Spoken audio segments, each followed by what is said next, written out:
Good morning, guys. Happy Sunday. It's ABC here at the HPP, Human Performance Project. So as promised yesterday, I'm going to show you some of the workout that myself and my friend Ned did today. We did it at a park around the corner from my house, but we did it only using a kettlebell and a chin-up bar. And so instead of having the whole workout filmed and have you guys be completely bored with that, I'm just going to show you a repetition or two of each of the exercises we did, talk about the amount of set and reps today, time length actually we did, and then we're going to talk to Ned a little bit about our exercise adventures up to this point, because we were working out in a gym, kind of getting him started on a good routine, then the gym closed down, so now we've switched to the at-home and body weight style training. So for today's workout, what we did, we started with 2 exercises, put in a superset, which if you don't know, superset means 2 exercises back to back without rest or separation in between them, right? So we did 30 seconds in duration of everything that we did today. And to start with, we did one exercise with the kettlebell called the kettlebell swing, which I'm sure most of you are familiar with, but it's just simply primarily lower body. So you're digging from your heels, using glutes, hams, lower back to extend the kettlebell up, and gravity's just kind of taking over. You're not really muscling it up with your shoulders. So we're doing that for 30 seconds, followed by what's called a double climber, where you start in a push-up position, jump, tuck your feet under you, come back out. It looks pretty simple, but believe it or not, you start to feel your abs, your glutes, lower back, all working together. So we did that for 5 rounds. Again, 30 seconds apiece, giving ourselves about 5 seconds to transition between exercises. We then focused today on back and biceps in 3 exercises. So we did 30 seconds of a kettlebell row, okay, utilizing lat muscle, obviously some bicep and forearm as well. 30 seconds per arm, switch over, obviously for symmetry's sake, 30 seconds the other arm. Then immediately following, we transition to a kettlebell upright row. Again for 30 seconds, switching to the other side, again for 30 seconds, finishing with a simple kettlebell curl, 30 seconds per arm. So I had that charted out for 5 rounds, and we made it to 3, right? I was using a 35-pound kettlebell, and that was more than enough for me. I was feeling small muscles in my lower back, glutes, that I hadn't used in a long time. From there, we did a superset of only 2 exercises.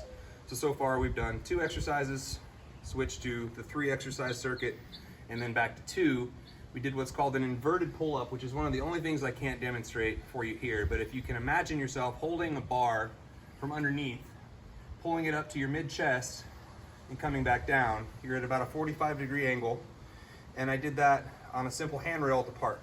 And then the superset to that exercise was a simple plank, elbows and tiptoes, hands are not together, elbows are underneath your armpits, back's nice and flat, you're not getting in this position, you're keeping your abs contracted and staying there for 30 seconds. So we did that for 5 rounds, followed it with some chin-ups on a simple straight chin-up bar, which we had available at the park, and then finished it off with what is called a plank walk, which you start in a push-up position and simply walk side to side. We set a distance of probably about 20 feet, 30 feet, and did another 4 sets of that, and then finished it off with what we guesstimated to be about a 75-yard run, walk back, run, walk back for 10 repetitions, just to get some added cardio in. And by the time we were done, I think we were both fairly exhausted. I know I was. I haven't done that style of workout in quite some time. And it's good for me to have to change things up. You know, as I expressed to you guys yesterday, the gym that we were using here in Bakersfield, California, finally closed. It was the last one to remain open. His hands were tied legally and because of the health department. And he finally had to close down.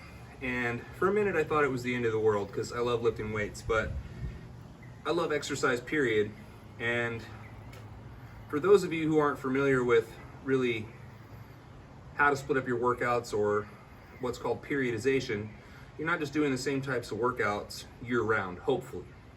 We'll get more into that in future videos, but I've come to realize that this is just a good opportunity to basically take about a month segment of doing some athletic body weight and auxiliary style equipment like kettlebells and incorporate those into my training to achieve a better balance of total fitness. Because, you know, as much fun as it is to look big and strong and look good naked, which is, you know, 90% of the reason a lot of us do this, being able to be functionally strong and do our daily tasks without being as tired and have more energy at the end of the day are all things that are important, you know, and to do those things with a lesser likelihood that we're going to become injured.